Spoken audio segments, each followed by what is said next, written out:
All right. This is my review for. Oh, look at that. Like, where's my light at? Okay. This is my review for Stranger Things, Season 5, Episode 3. I got one more episode left. Oh boy. I'm excited. This is what I will say. See, I like taking my time with these shows. But what I'll say is this.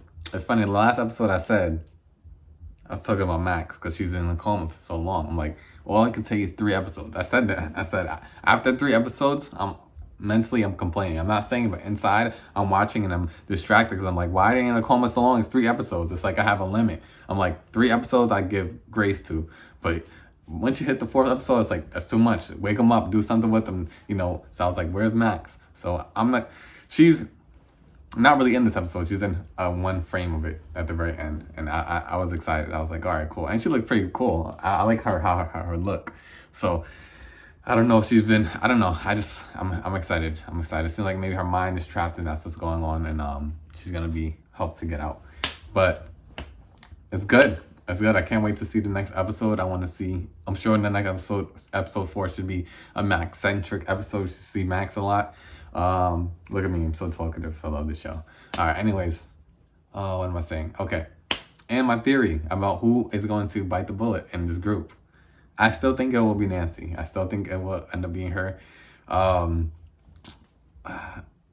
other than that, I'm gonna say I gotta give it to my boy. Don't forget his name. My boy Mike. He had such a good plan. His plan to track them and he had such a good plan. I was like, where did this plan come out of? Mike just came out of nowhere with this plan, and he's like, all right, boom, we're gonna track them. We're gonna put this family to sleep. There's a lot of stuff where he was like, oh, we're gonna track them and follow them back. I don't think he was the one who said put them to sleep, but he's the one who said we gotta track them and that was his idea to follow them back to Vecna. And it's interesting because at the end of this episode, there's kind of like a bit of revelations in this episode. But what I would say is, the fact that he's going to the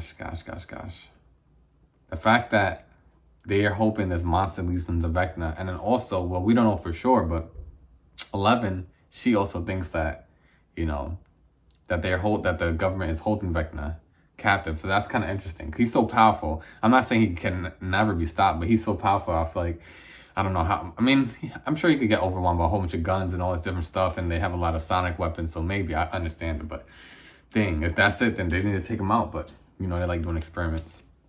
But I gotta say, seeing them use that sonic weapon and Elle being affected, I like that scene because it was like it showed Hopper. Because it's funny because I'm watching this and I'm like, it's not that I don't think that these people in the Upside Down, they're really trying to, obviously what they're doing is bad. They need to just find a way to close it. I mean, who knows? Maybe they're trying to figure out a way to burn it. It basically seems like they're trying, but they're trying, but they're not trying. They're trying, but they're experimenting. And it's like, do we really know if they really want it to go away? Or I don't know. I just feel like there's a lot of questions. But what I'm trying to say is this.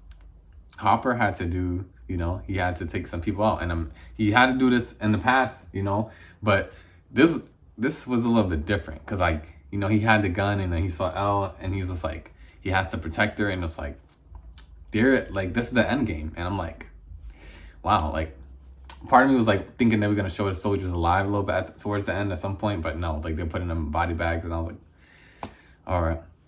And I mean, even that guy, I was in his mind trying to figure out what's happening. I was like, I don't wonder if he's done, if his brain's mush now. But I mean, they're not good. They're not good. But it's just crazy now that they really got to do these things. They really got to take people out. And I mean, they've been doing this, but it's just different. It's before it was monsters, and now they. It was always the monsters in the government, but now this was it's a little bit different. It's a little bit different. I think it's because we don't really know these guys are just working for the company, but they're still they're trying to. And it's interesting because one of the guys he's like, oh yeah, Elle took out one of his group in a helicopter, and I remember when she did that too. But it's obviously.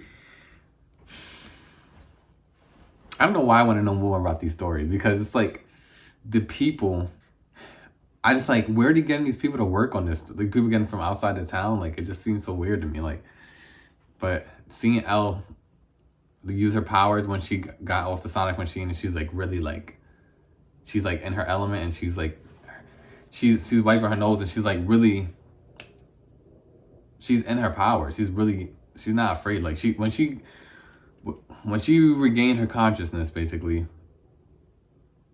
I thought that was pretty awesome. I thought that was pretty awesome to see her. You know, we saw her play with the she made her own little kind of training place. So that was cool to see her actually see it in action.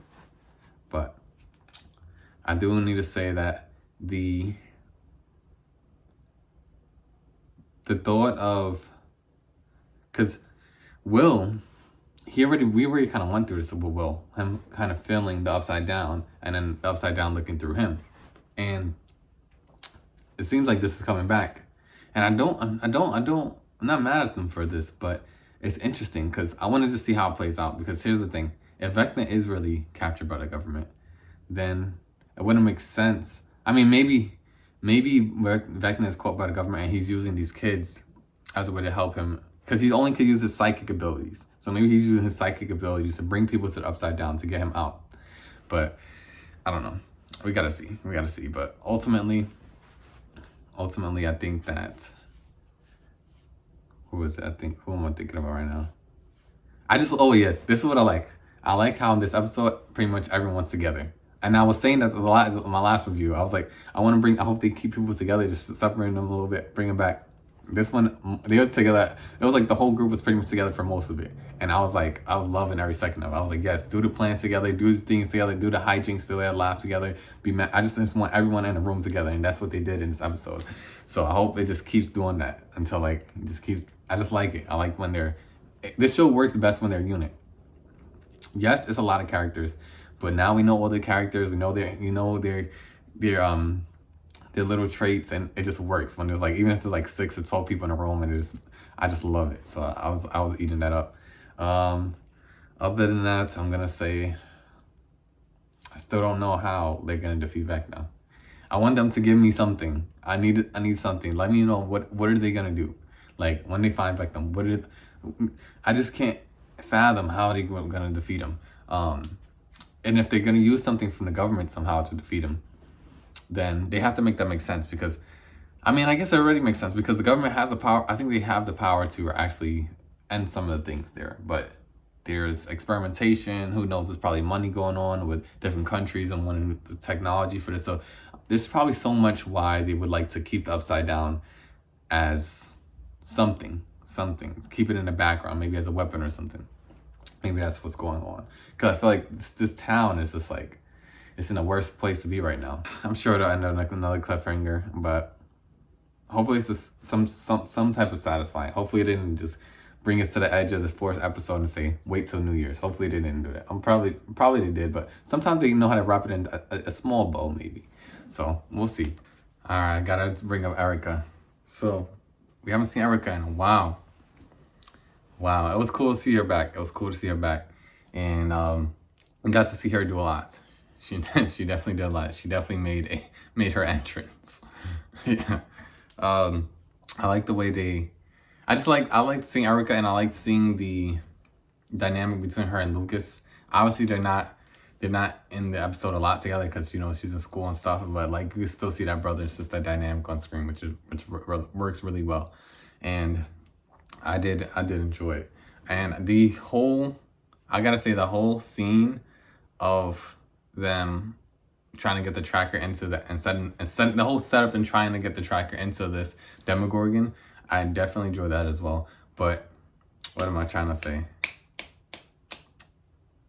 I just think I like that whole thing. I think this might be one of my favorite episodes of this season so far because, like I said, pretty much everyone was together. We got to see everyone doing some of them are obviously in different places, like tracking and different things, but for the most part, everyone was together at that point, and that's what I thought was pretty cool. And also in a lot of promotional materials, I kept seeing Steve with the freaking chainsaw. I'm like, where's that gonna come to play? So that was pretty cool. And I didn't watch any trailers. I just see like little like posters and things like that, but I haven't watched any trailers, so I don't know about any. All I know is I've seen images of him with the chainsaw, so I'm like, I wonder what that's gonna be. So that was cool seeing that. So hopefully we'll get more of that action in there, chainsaw action. The bat was cool, but nice with the chainsaw.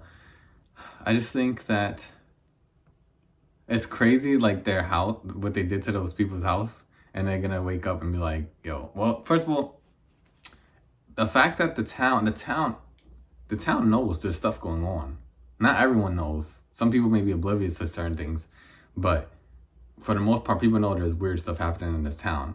I'm not saying they should have told the parents like, hey, this was going on, we need to like take your son, but they would have never listened to them. But like, they were just like, yo, we have no time. They're right, they have no time. They don't know if they don't know if Mike's sister is still alive or Nancy's sister is still alive, so they had to be quick. So I understand that, but that was crazy to see them kind of do like Mission Impossible right there and knock them all out with the pie and everything. But see, I just like seeing Erica back, and there's some other characters I would like to see. Like I said, Max, but like I said, she's here now, so we'll see how the next episode goes. But hopefully they keep them together for the most part. I like seeing the group together. All right. I think ultimately I like the show and I'm good. I think I don't want to make this too long. I'm trying to think about more stuff, but I think I just gotta watch the next episode. That's it. I just want to report back and I want to watch the last episode and then I'll go from there. But I'm enjoying it and I have no complaints. Yeah, hopefully everyone's enjoying it. This is my review for Stranger Things, Stranger Things season 5, episode 3. All right. And here we go. We'll sign off with let me do like a L thing, like